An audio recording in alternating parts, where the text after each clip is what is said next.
سورۃ الروم آیت 33 سے 39 تک۔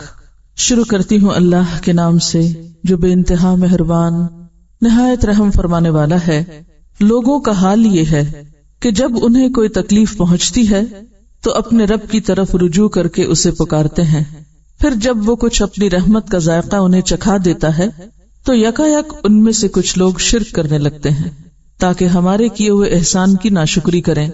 اچھا مزے کر لو، ان قریب تمہیں معلوم ہو جائے گا۔ کیا ہم نے کوئی سند اور دلیل ان پر نازل کی ہے جو شہادت دیتی ہو اس شرک کی صداقت پر جو یہ کر رہے ہیں؟ جب ہم لوگوں کو رحمت کا ذائقہ چکھاتے ہیں تو وہ اس پر پھول جاتے ہیں، اور جب ان کے اپنے کیے کرتوتوں سے ان پر کوئی مصیبت آتی ہے تو یکا یک وہ مایوس ہونے لگتے ہیں۔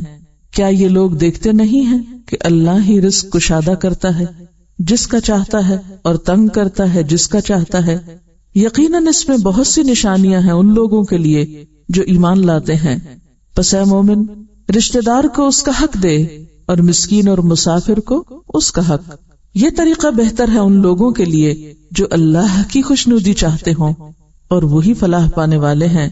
جو سود تم دیتے ہو تاکہ لوگوں کے اموال میں شامل ہو کر وہ بڑھ جائے، اللہ کے نزدیک وہ نہیں بڑھتا، اور جو زکوٰۃ تم اللہ کی خوشنودی حاصل کرنے کے ارادے سے دیتے ہو، اسی کے دینے والے در حقیقت اپنے مال بڑھاتے ہیں۔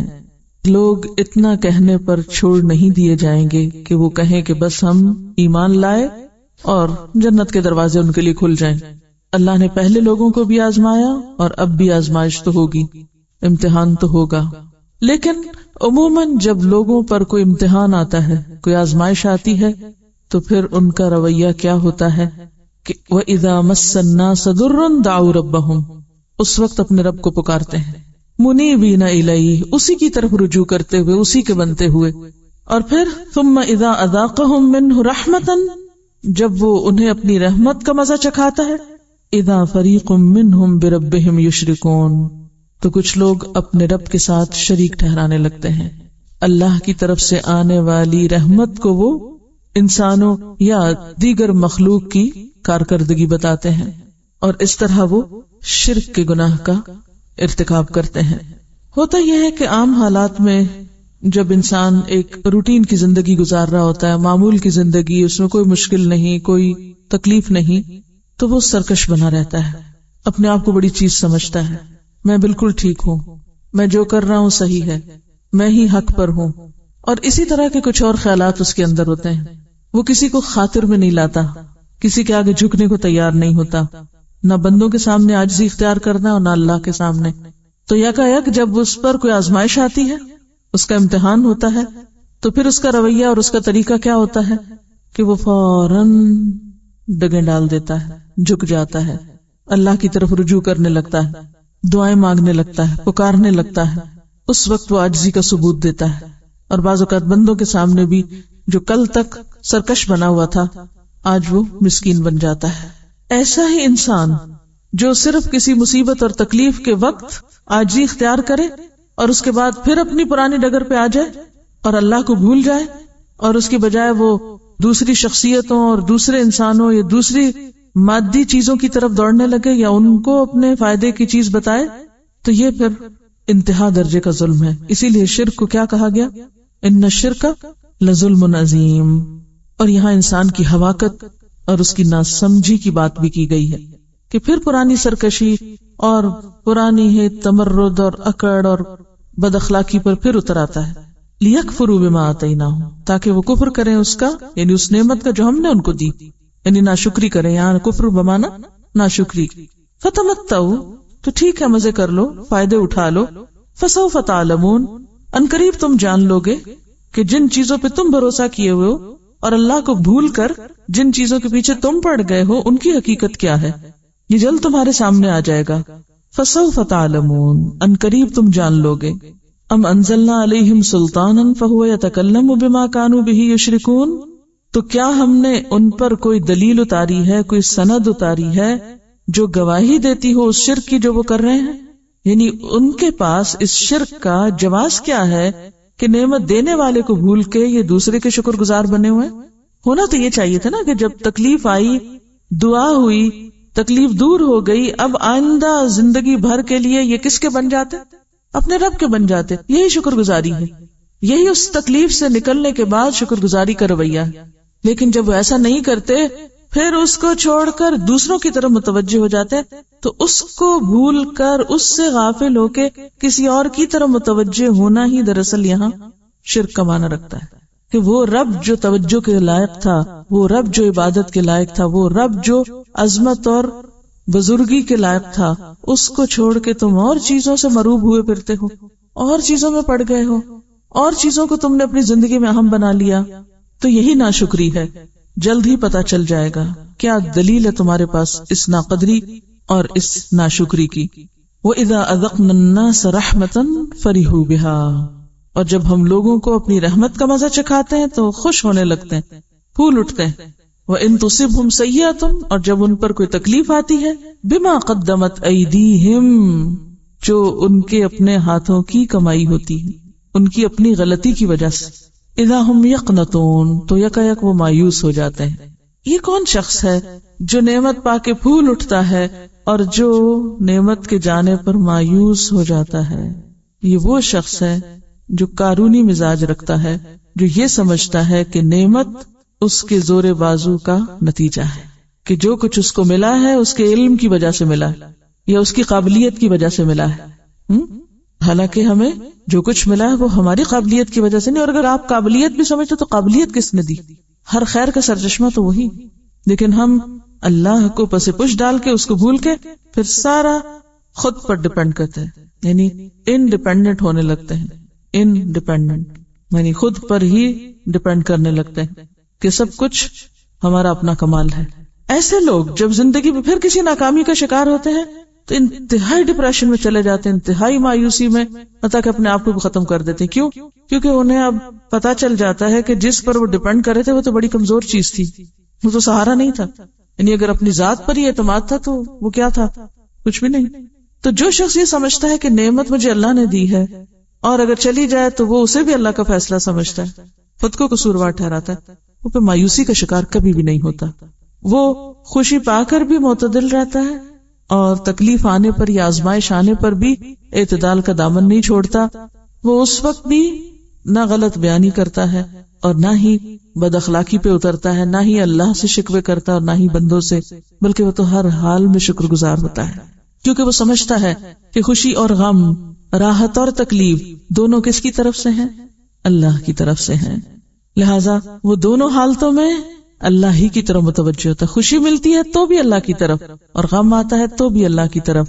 جیسے آپ صلی اللہ علیہ وسلم نے مومن کے بارے میں فرمایا، عجبا لامر المؤمن، حیران کن ہے مومن کا معاملہ. حیران کن، عام بندہ سمجھ ہی نہیں سکتا کیسے حیران کن، کہ خوشی ملتی ہے تو بھی وہ شکر گزار ہے اور تکلیف آتی ہے تو صبر کرتا ہے. اور یہ چیز مومن کے سوا کسی کو نصیب نہیں ہوتی کہ ان امرہ کلہ خیر ولیس ذلک لأحد الا للمؤمن. تو یہ صرف نصیب ہوتا ہے کس کو؟ مومن کو. ان اصابتہ سراء شکر فکان خیرا لہ وان اصابتہ ضراء صبر فکان خیرا لہ. خوشی میں بھولتا نہیں، غم میں مایوس نہیں ہوتا. اس ساری بات میں ہمیں خود کو پرکھنا ہے کہ خوشی آنے پر ہم کہاں کھڑے ہوتے ہیں، زمین پہ یا آسمان پہ پہنچنے لگتے ہیں، تکبر کی کس انتہا تک جاتے ہیں، کتنی اونچی اڑان اڑتے ہیں، کیا سمجھتے ہیں خود کو اور دوسروں کو. تکبر آپ جانتے ہیں، دوسروں کو حقیر پھر سمجھنے لگنا. خود کو کوئی علم مل گیا، کوئی قابلیت، کوئی مال، کوئی عہدہ، کوئی کچھ، سب بے وقوف نظر آنے لگے، سب اپنے سے کمتر نظر آنے لگے، تکبرن. لیکن مومن خوشی پا کر کیا سمجھتا ہے؟ یہ میرے رب کی طرف سے ہے اور یہ بھی ایک آزمائشی ہے کہ میں اب کیا کرتا ہوں. لیبلونی اشکر ام اکفر، یہ کس نے کہا تھا؟ سلیمان علیہ السلام نے، جب اللہ تعالیٰ نے ان کو ہر طرح کے جانوروں کی بولیاں سکھا دی تھی. انہوں نے کہا کہ یہ اتنی بڑی نعمت ہے میرے پاس، یہ میرے رب کی آزمائش بھی ہے، اتنا بڑا علم، کہ اب میں کیا کرتا ہوں، شکر گزار ہوں یا ناشکری کرتا ہوں. تو نعمت کوئی بھی ہو، جب بھی عام لوگوں کے مقابلے میں آپ کو کوئی چیز زیادہ مل جائے، سوچئے بہن بھائیوں کے مقابلے میں، رشتہ داروں کے مقابلے میں، دوستوں کے مقابلے میں، عام مخلوق کے مقابلے میں آپ کو کوئی چیز زیادہ مل جائے تو وہ دراصل کیا ہے؟ ایک تو اللہ کی نعمت ہے اور ساتھ ہی اس کو وہ آزمائش بھی ہے. آزمائش کس معنی میں ہے؟ اب آپ کیا کرتے ہیں، اب آپ ان کو کیا سمجھتے ہیں جن کے پاس یہ نہیں، ان کے بارے میں اب کیا خیال ہے. کیونکہ عام طور پہ لوگ کبھی کہتے ہیں یہ فلاں تو اتنا گناہگار ہے اس کو تو مل ہی نہیں سکتا، میں نیک ہوں اس لیے مجھے ملا ہے. فلاں تو ان پڑھ ہے اسے کیسے مل سکتا ہے، میں پڑھا لکھا ہوں اس لیے مجھے ملا. فلاں تو بے وقوف ہے اسے کیسے مل سکتا ہے، میں عقل مند ہوں اس لیے مجھے ملا. تو یہ خود کو پڑھا لکھا سمجھنا اور خود کو عقل مند زیادہ سمجھنا اور خود کو زیادہ بہتر جاننا دوسروں سے، یہی تو تکبر ہے. تو کبھی بھی دل میں خیال آئے تو کیا سوچنا چاہیے کہ فوق کل ذی علم علیم، ہر چیز اسی کی طرف سے ہے، دیتا بھی وہی ہے لیتا بھی وہی ہے. تو عز من تشاء تو ذل من تشاء، سب تو اسی کا ہے، میرے پاس تو اکڑنے کی کوئی گنجائش ہی نہیں. تو مومن اپنے رب پہ بھروسہ کرتا ہے، اس لیے وہ اچھے حالات میں کبھی اکڑتا نہیں، دوسروں کو حقیر نہیں سمجھتا، اور جب اس کی قوتیں جواب دے جائیں تو مایوس نہیں ہوتا. جب سب کچھ بھی چلا جائے تو جو شخص اللہ پہ بھروسہ رکھتا ہے وہ کیا کہتا ہے؟ اگر سب کچھ بھی کھو گیا میرا رب تو میرے پاس ہے نا، وہ تو نہیں گیا کہیں. اور جس کو رب پہ بھروسہ ہوتا ہے وہ کسی بھی چیز کے جانے پہ افسوس نہیں کرتا. حضرت موسیٰ علیہ السلام کو آپ دیکھیے، جب پیچھے فرعون تھا آگے سمندر، تو بنی اسرائیل نے پریشان کرنا شروع کر دیا حسب معمول، یہ ہمیں کہاں لے جا رہے ہو، ہمیں ڈبو گے اب تم، نہ ہم ادھر کے رہے نہ ادھر کے. تو کتنے کانفیڈنٹلی کہتے کلا، اتنے تنگ حالات میں بھی، جب آگے بھی خطرہ اور پیچھے بھی خطرہ اور بیچ میں آپس ہے، کلا کوئی خطرہ نہیں، ان معی ربی سیہدینی، میرے ساتھ میرا رب ہے، وہ مجھے راہ دکھائے گا، وہ رستہ دے گا. ایسا شخص ہوتا ہے جو ہر حال میں انتہائی نقصان کے وقت بھی کیا کہے، کچھ بھی کھوجے. مثلا کسی کی اولاد فوت ہو جائے تو ایک مومن کیا کہتا ہے؟ رب تو ہے نا، اسی کی دین تھی، لے گیا، امانت اسی کا مال تھا. شوہر چلا جائے اسی کی دین تھی، لے لیا اس نے، وہ تو ہے نا. شوہر گیا وہ تو نہیں گیا. کوئی بھی چلا جائے، کچھ بھی ہو جائے، وہ حوصلہ نہیں ہارتا، وہ ہمیشہ پانے پہ نظر رکھتا ہے کہ ابھی باقی کیا. اور اگر کچھ بھی نہ رہے انسان کے پاس اور اللہ پہ بھروسہ اور توکل ہے، ایمان ہے، یقین ہے، تو سب کچھ. اور اگر سب کچھ بھی ہو اور یہ توکل اور بھروسہ اور یقین نہ ہو تو کچھ بھی نہیں ہے پاس، خالی ہے. اور ایسے ہی کھوکھلے انسان کبھی خوش نہیں رہ سکتے. اولم یروا، انہوں نے دیکھا نہیں، ان اللہ یبسط الرزق لمن یشاء ویقدر، رزق کی تقسیم تو اللہ کے ہاتھ میں ہے، جس کا چاہتا ہے بہت فراخ کر دیتا ہے، جس کو چاہتا ہے نپا تلا دیتا ہے. یعنی اگر اس نے کبھی زیادہ بھی دیا تو اسی کا دیا ہوا تھا، اور اگر آج اس نے لے لیا تو بھی اسی کا کرم. ایک پیراگراف آپ کو سناتی ہوں. ایک شخص اچھے خاندان میں پیدا ہوا، بعد کو اس کے حالات خراب ہو گئے، معاشی اعتبار سے وہ بالکل مفلس ہو کر رہ گیا. اچھے حالات تھے، پھر سب کچھ چلا گیا. اس زمانے میں اس کے تمام دوست اور رشتہ دار اس سے جدا ہو گئے، کوئی اس کا نہ رہا، نہ کوئی سلام، نہ ملاقات، نہ کلام، کوئی تعلق والا نہیں تھا. پھر وہ وقت آیا کہ اس کے حالات بدل گئے، وہ اپنی بستی کا سب سے زیادہ خوشحال آدمی بن گیا. اب اس کے پرانے دوست پھر واپس آنے لگے، رشتہ دار بھی پاس آنے لگے، سلام دعا کرنے لگے، اور وہ اس کو بول بول کے یقین دلاتے تھے ہم تمہارے بڑے خیر خواہ تھے، ہم تمہیں کبھی نہیں بھولیں.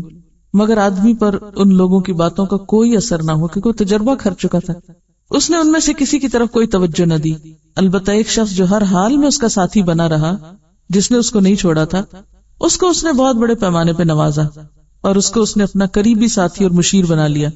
یہی معاملہ اللہ تعالیٰ کا ہے. اللہ تعالیٰ کے ہاں قابل قدر وہ ہے جو ناموافق حالات میں قابل قدر ہونے کا ثبوت دے. سب کچھ چھن جائے مگر اس کا اپنے رب پہ کوئی شکوہ نہ ہو، وہ اپنے دکھوں کی داستان سناتا نہ پھرے، وہ کہے سب کچھ ہے الحمدللہ. اصل شکر گزاری کیا ہے؟ یہ نہیں کہ سارے دکھ سنا کے اللہ کے شکوے کر کے پھر کہا الحمدللہ بالکل ٹھیک ہے جس حال میں بھی رکھے، یہ تو شکر گزاری نہیں. تو اصل شکر گزار کون ہے؟ قابل قدر کون ہے؟ جو ناموافق حالات میں قابل قدر ہونے کا ثبوت دے. جب سب بھاگ رہے ہوں وہ جمع رہے، جب سب چھوڑ رہے ہوں وہ پکڑے رکھے، یعنی اللہ کی ذات کو. جب سارے سہارے ٹوٹ جائیں تو بھی وہ اپنے رب کا وفادار بن کے رہے. قیامت کے دن ایسے ہی لوگوں کی قدردانی ہوگی، کیونکہ آزمائش تو آئے گی، امتحان تو ہوگا. وَلَنَبْلُوَنَّكُمْ بِشَيْءٍ مِّنَ الْخَوْفِ وَالْجُوعِ وَنَقْصٍ مِّنَ الْأَمْوَالِ وَالْأَنفُسِ وَالثَّمَرَاتِ وَبَشِّرِ الصَّابِرِينَ الَّذِينَ إِذَا أَصَابَتْهُمْ مُصِيبَةٌ قَالُوا إِنَّا لِلَّهِ وَإِنَّا إِلَيْهِ رَاجِعُونَ. فوراً اپنے رب کو یاد کرتے ہیں، اِنَّا لِلَّهِ وَإِنَّا إِلَيْهِ رَاجِعُونَ. اور اللہ بھی دلوں کو دیکھتا ہے نا، جسموں کو تو نہیں دیکھتا. تو اللہ تعالیٰ کس چیز کی قدر کرتا ہے؟ صرف باتوں کی نہیں، ٹیسٹ کر کے دیکھتا ہے، امتحان لے کے دیکھتا ہے. اچھا اب یہ کیا کہتا ہے، اب یہ شخص کہاں کھڑا ہے. تو ہر حال میں شکر گزار بندے. یعنی کچھ لوگوں کی عادت ہوتی ہے نا، آپ ان کے ساتھ عرصہ بھلائی کرتے رہے تو وہ آخر میں آپ سے کیا کہیں گے؟ تشنا رہ گئے، کچھ نہیں پایا، وہ نہیں پایا جو پانا چاہیے تھا. وہ مایوسی کی بات کر کے لوٹیں گے. اور کچھ لوگ ہیں اگر آپ ان کے ساتھ تھوڑا سا بھی بھلا کر دیں تو اس سے زیادہ شکر گزار ہوتے ہیں. اور ایسے ہی لوگ اور پاتے ہیں. ہم سمجھتے ہیں کہ اور پانا شاید ہماری قوت اور ہماری کوشش سے ہوگا. مزید پانے کا راز کیا ہے؟ شکر گزاری. کہ یا رب جتنا تو نے دیا میں اس پہ شکر گزار ہوں، جو بھی تو نے عطا کر دیا میں تجھ سے راضی ہوں، میں خوش ہوں. بول کے تو دیکھیں کسی وقت تنہائی میں بیٹھ کے اللہ کے ساتھ، کیونکہ ہم تو ہر وقت روتے رہتے ہیں یہ نہیں ہے وہ نہیں ہے وہ نہیں. اللہ تعالیٰ کو کتنا غصہ آتا ہوگا کہ اس کو نہیں دکھائی دیتا کیا کچھ ہے اس کے پاس، بھول گیا ان ساری نعمتوں کو جو اس کو ملی ہیں.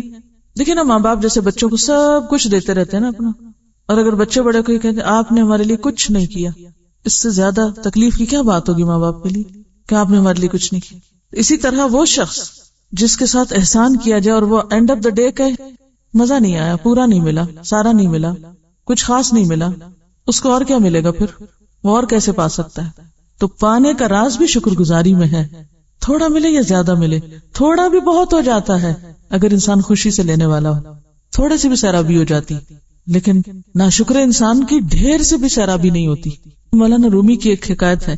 مولانا رومی کی حکایات بہت عمدہ حکایات ہیں. ہمارے والد نے وہ حکایات ہمیں سبکن پڑھائیں جب بہت ارلی ایج میں اسکول گوئنگ تھے. بہت چھوٹے چھوٹے قصے ہیں اور اس میں بہت زیادہ حکمت کی باتیں. اب تو ایسی باتوں کو ہم بیکار چیز سمجھتے ہیں، لیکن اتنی زبردست تربیت کی چیزیں ہیں اس میں. گلستان اور بوستان جو ہے سعدی کی، وہ بھی. تو مولانا رومی کہتے ہیں کہ ایک ملاح اور ایک عالم ایک کشتی پر تھے، اور اس سے مراد خدا نخواستہ کسی عالم کی کوئی توہین مقصود نہیں، اس لیے ذہن صاف رکھ کے سنیے، کیونکہ بعض اوقات ہمیں اپنے علم کا بھی اتنا احساس ہو جاتا ہے نا کہ ذرا سی بھی کوئی بات کرے ہم فوراً اس کو اپنے خلاف لینے لگتے ہیں، شاید ہمارے بارے میں کچھ کہا جا رہا ہے. تو کشتی پہ دونوں بیٹھے، ملاح کشتی چلا رہا تھا. تو عالم پوچھتے ہیں ان سے کہ ہاں بھی میاں تم نے کبھی کوئی صرف نحو پڑھی؟ کہا کہ نہیں. کہا تمہاری تو آدھی عمر ہی ضائع ہوگی، کیا سیکھا تم نے اب تک؟ تھوڑی دیر آگے گئے تو کشتی ڈولنے لگی. تو ملاح نے پوچھا مولانا آپ نے تیرنا سیکھا ہے؟ کہا نہیں تیرنا تو نہیں سیکھا. کہا آپ نے تو اپنی ساری عمر گنوا دی. تو بعض اوقات ہم صرف نحو پڑھ کے گرامر بہت اچھی پڑھ کے ہم کیا سمجھتے ہیں جو ہم میں علم ہے وہ تو کسی اور میں ہے نہیں. آپ کو کیا پتا کہ غریب ملاح کسی اور فن کا ماہر ہے. تو یہ جو بات میں بار بار کر رہی ہوں نا کہ کبھی اپنے علم پر نازاں نہ ہو کہ جو ہم نے سیکھ لیا یہی حرف آخر ہے. معلوم نہیں کس کے پاس کتنا ہے جو انسانوں کے لیے کتنے فائدے کا ہے. تو کچھ بھی آپ کو ملے تو اصل حسن علم کا کیا ہے، اس کے ساتھ عاجزی ہی رہے، جھکاؤ ہی رہے، کیونکہ پھلدار درخت ہمیشہ جھکے ہوئے ہوتے ہیں اور یہی علم کی پہچان ہے. تو بہرحال بات یہ ہے کہ اگر انسان کو یہ یقین ہو جائے کہ رزق تو اللہ کے ہاتھ میں ہے اور یہ اسی کی تقسیم ہے، کسی کو زیادہ دیتا ہے کسی کو کم. اگر آج مجھے زیادہ ملا ہے تو اس میں میرا تو کوئی کمال نہیں، وہ جب چاہے لے بھی سکتا ہے. ان فی ذلک لآیات لقوم یؤمنون، یقیناً اس میں نشانیاں ہیں ایمان لانے والوں کے لیے. تو کرنے کا کام ہے کہ جب زیادہ ملے تو کیا کریں پھر؟ فآت ذی القربى حق شیئرنگ، رشتہ داروں کو ان کا حق دیں. مومن کی پہچان کیا ہے؟ کہ وہ اپنے مال کو اللہ کی رضا میں خرچ کرتا ہے، اور اس میں سب سے پہلے اس کا آغاز نیکی کا یا ابتدا کہاں سے ہوتی ہے؟ اپنے رشتہ داروں سے، اپنے قریب والوں سے. والمسکین، اور پھر سوسائٹی کے دوسرے ضرورت مند، وابن السبیل، اور مسافر. ذالک خیر للذین یریدون وجہ اللہ، یہ طریقہ ان لوگوں کے لیے بہت اچھا ہے جو اللہ کی رضا چاہتے ہیں. اس میں اگر آپ وہ حضرت ابوبکر کی مثال شامل کر لیں کہ جب وہ کمزور اور مسکین غلاموں کو آزاد کیا کرتے تھے تو ان کے والد نے ایک دن ان سے کہا بیٹا اگر کرنا ہی ہے آزاد تو کوئی نوجوان اور طاقتور غلاموں کو آزاد کرو کہ آزاد ہو کے کل تمہارے کسی کام تو آئیں. ان کو آزاد کر رہے تمہیں اس میں کیا فائدہ ہو؟ تو انہوں نے کیا کہا تھا کہ میں یہ اللہ کی خاطر کر رہا ہوں. قرآن پاک میں آتا نا کہ وما عنده من نعمة تجزى الا ابتغاء وجه ربه الاعلى ولسوف يرضى. تو جو وجہ ربہ الاعلی چاہتے ہیں، للذین یریدون وجہ اللہ، جو خالصتاً اللہ کے لیے نیکی کرتے ہیں، واولئک هم المفلحون، یہی لوگ اصل میں پھر کامیاب ہونے والے ہیں.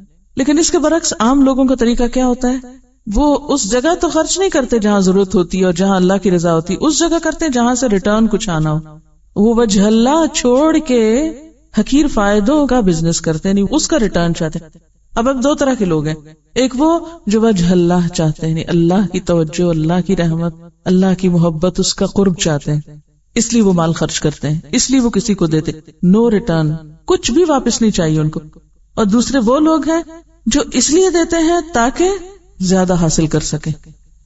جیسے وہ قرآن پاک میں بھی آتا ہے نا، سورۃ المدثر، ابتدائی دور کی جو تعلیمات تھی، بیسک جو ایتھکس کی باتیں ہیں، وَلَا تَمْنُن تَسْتَكْثِرْ، احسان اس لیے نہ کرو کہ اور زیادہ لے سکو.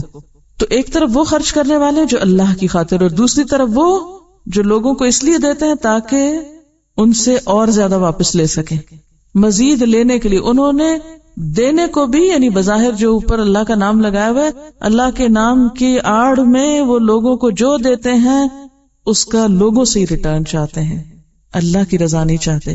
اسی لیے تو پھر احسان جتاتے ہیں.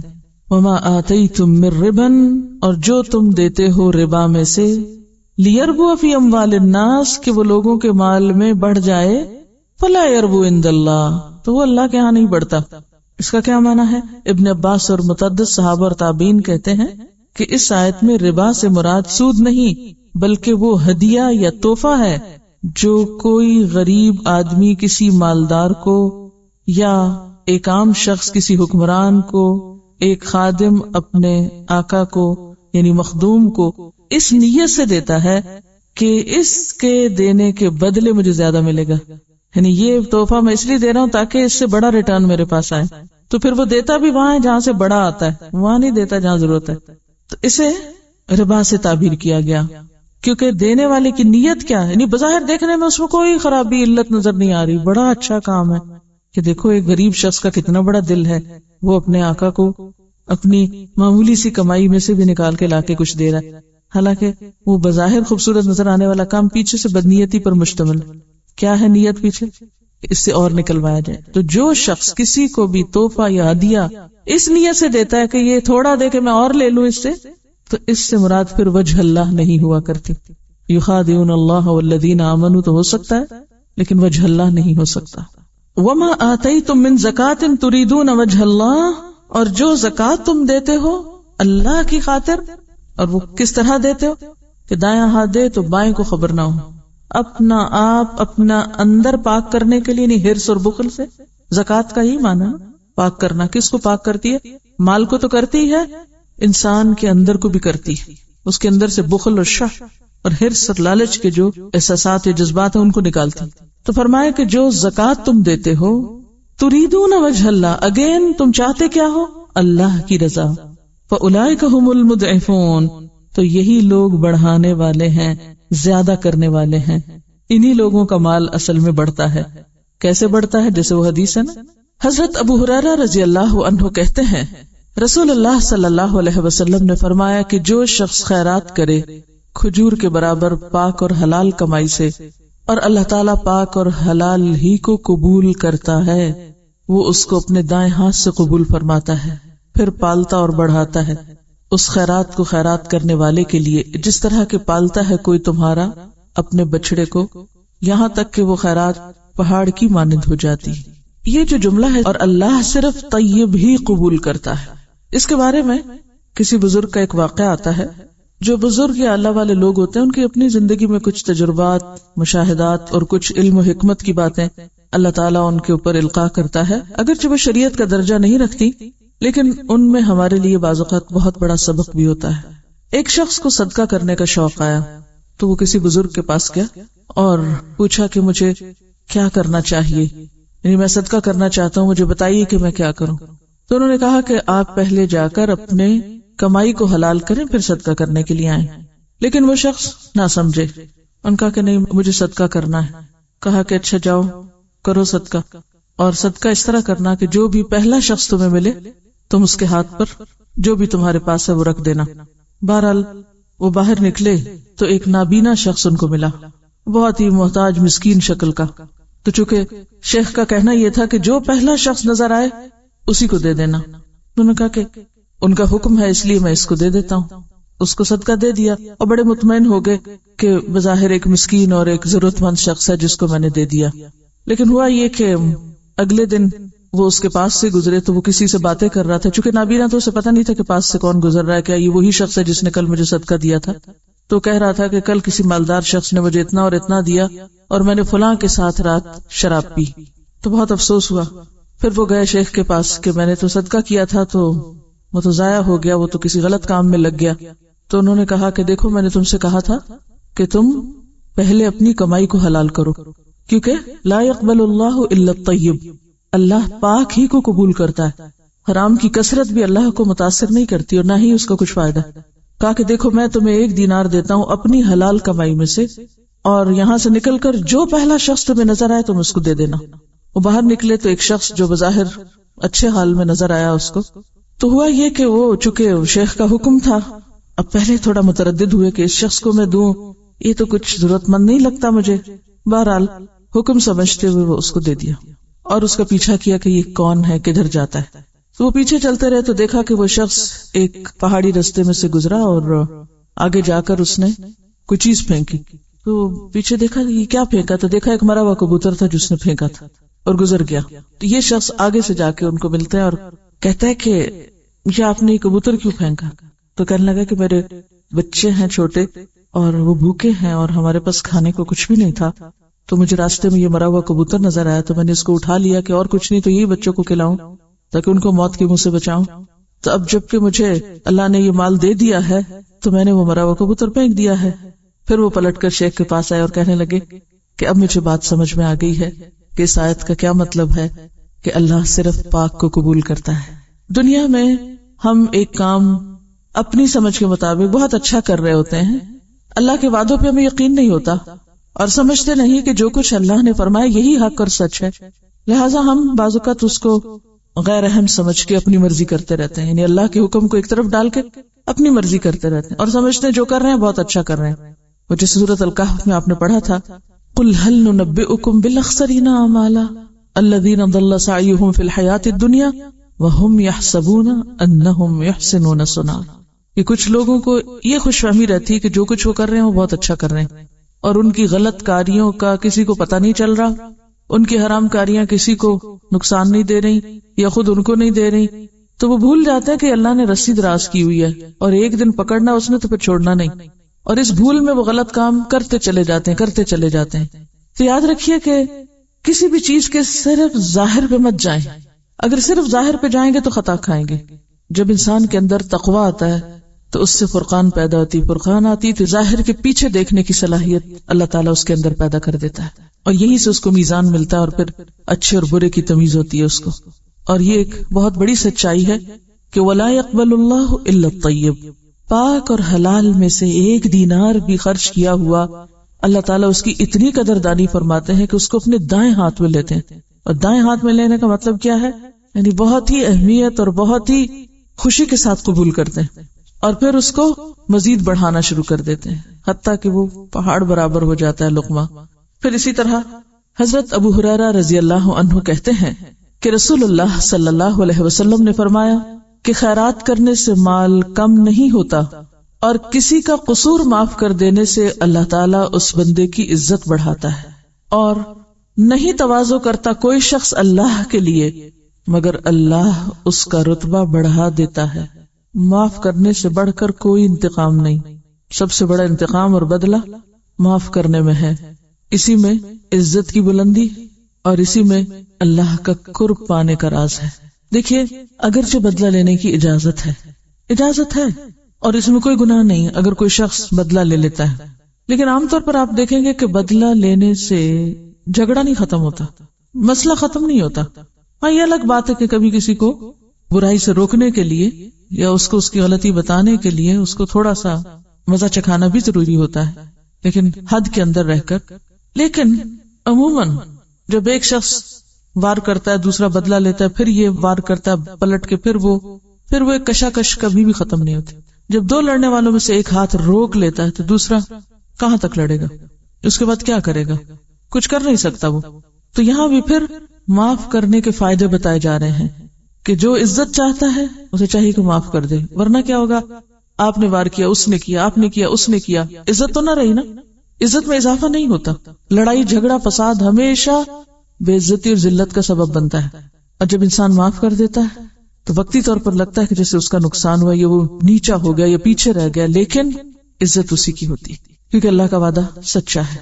حضرت ابو ہریرہ کہتے ہیں کہ رسول اللہ صلی اللہ علیہ وسلم نے فرمایا، جو شخص دگنی چیز یا جوڑے میں چیز خرچ کرے اللہ کے راستے میں تو بلایا جائے گا اس کو بہشت کے دروازوں سے، اور جنت کے کئی دروازے ہیں. بس جو شخص نمازی ہوگا اس کو جنت کے باب الصلاۃ سے بلایا جائے گا. جو شخص جہاد کرنے والا ہے اس کو باب الجہاد سے بلایا جائے گا. جس شخص نے بہت خیرات کی اس کو باب الصدقہ سے بلایا جائے گا. اور جو شخص روزہ رکھنے والا ہے اس کو باب الریان سے بلایا جائے گا. یہ سن کر حضرت ابو بکر نے کہا کہ بظاہر اس کی تو کوئی ضرورت نہیں ہے کہ ان سب دروازوں سے کسی کو بلایا جائے، لیکن کیا کوئی ایسا شخص بھی ہے جس کو سارے دروازوں سے بلایا جائے گا؟ آپ نے فرمایا ہاں، اور مجھے امید ہے کہ تم ان لوگوں میں سے ہوگے. یہاں صدقہ کرنے کا ایک خوبصورت طریقہ بتایا گیا ہے، ایک انوکھا، یعنی ایک خاص طریقہ بتایا گیا ہے یا ایک خاص چیز کی طرف توجہ دلائی گئی ہے. ایسی احادیث پڑھ کر اللہ کے رسول صلی اللہ علیہ وسلم پہ بہت ہی پیار آتا ہے کہ ماں باپ بھی اپنی اولاد کو کیا ادب سکھائیں گے، کیا کیا چیز بتائیں گے جو آپ نے بتائیں، اور کن کن چیزوں کی طرف اور چھوٹی چھوٹی باتوں کی طرف بھی آپ نے توجہ دلائی. یعنی صدقہ تو کرنا ہی ہے، لیکن جوڑے میں صدقہ کرو، ایک چیز کی بجائے دو. پیر، زوجین کس کو کہتے ہیں؟ پیر کو.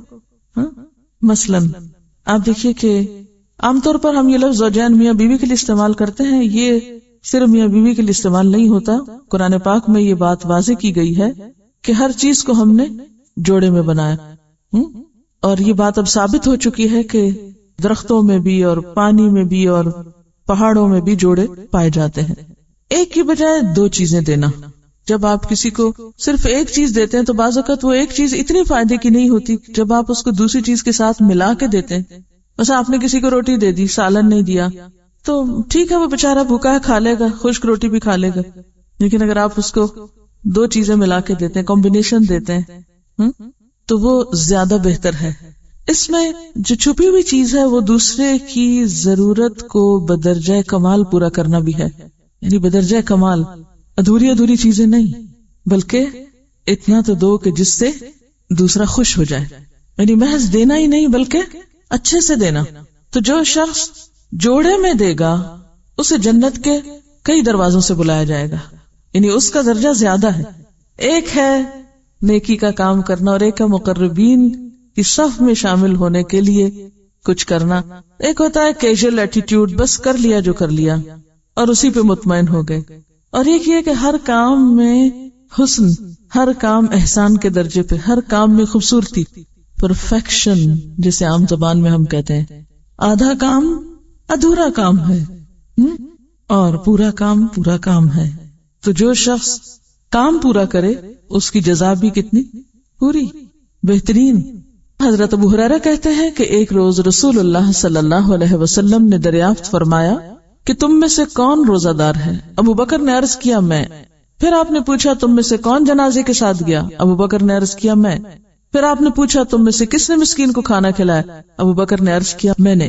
پھر آپ نے پوچھا تم میں سے آج کس نے بیمار کی عیادت کی؟ ابو بکر نے عرض کیا میں نے. آپ نے فرمایا جس میں یہ باتیں جمع ہو جائیں وہ جنت میں جائے گا. یعنی نیکی کا کتنا وسیع تصور ہے. ہم عام طور پر ایک کام میں لگتے ہیں، دوسرے سارے اگنور کر دیتے ہیں، سارے بھول جاتے ہیں، سب چھوڑ بیٹھتے ہیں، اور ہم اس پر ہی خوش ہو جاتے ہیں کہ بس میں یہ کام کر رہا ہوں اور یہ سب سے اچھا ہے اور یہ سب سے بہتر ہے.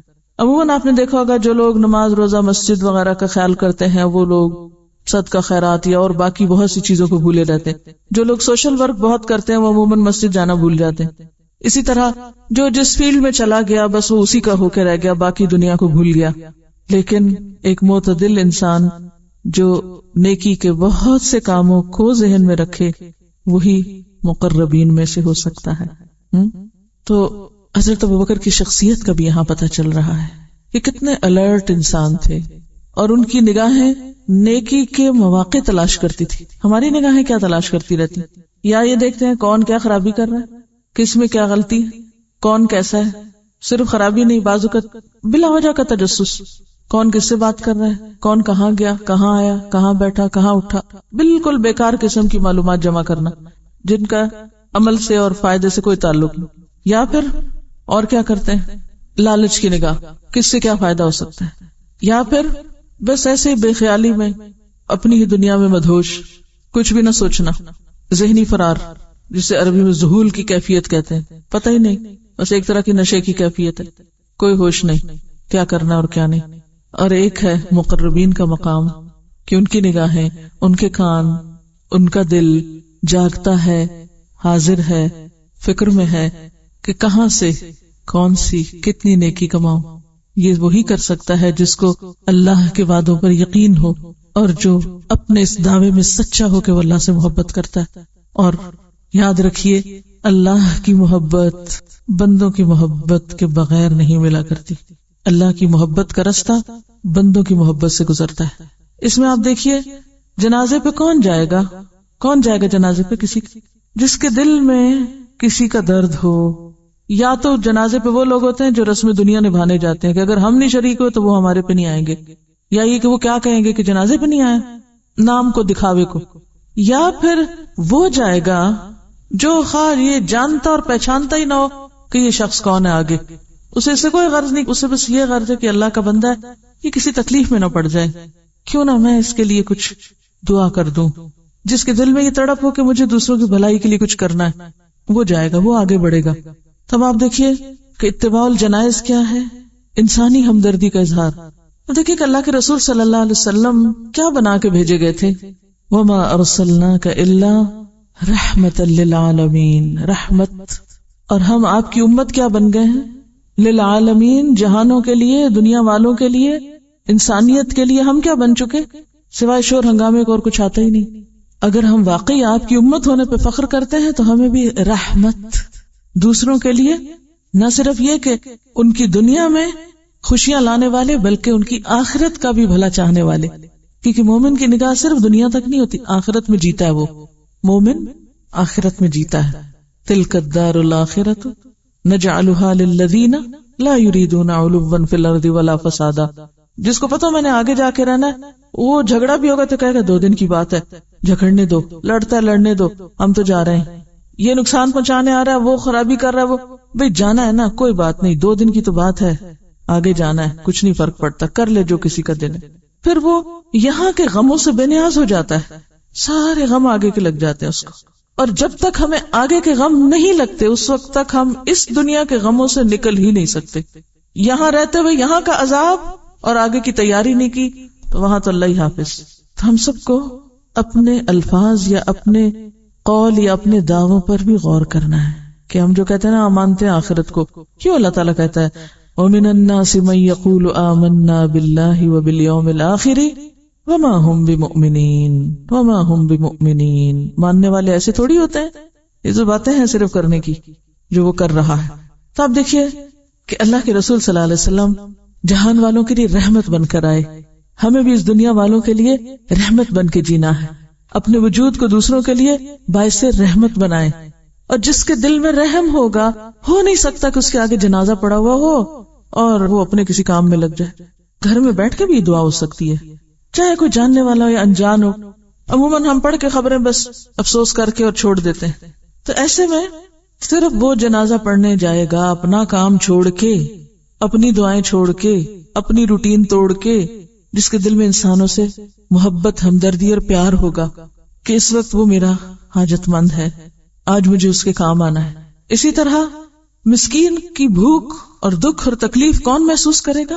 جس کے دل میں انسانوں کی محبت ہوگی، اس کے عمل کی تصدیق اس سے ہوگی کہ وہ مسکین یا ضرورت مند کو کھانا کھلانے والوں میں سے.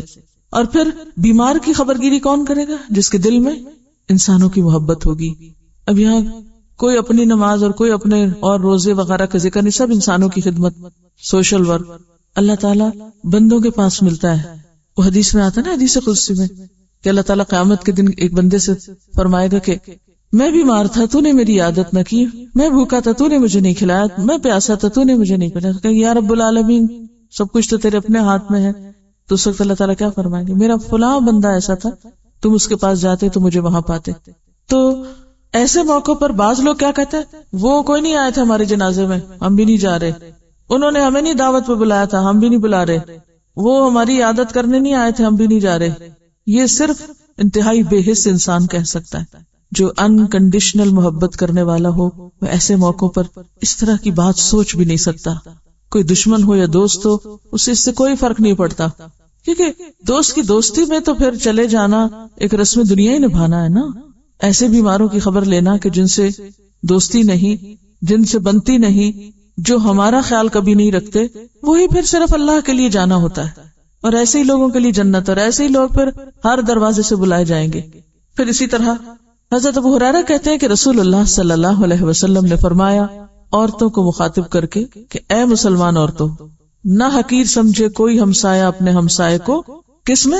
ہدیہ بھیجنے میں یا صدقہ بھیجنے میں، اگرچہ وہ بکری کا کھر ہی کیوں نہ ہو.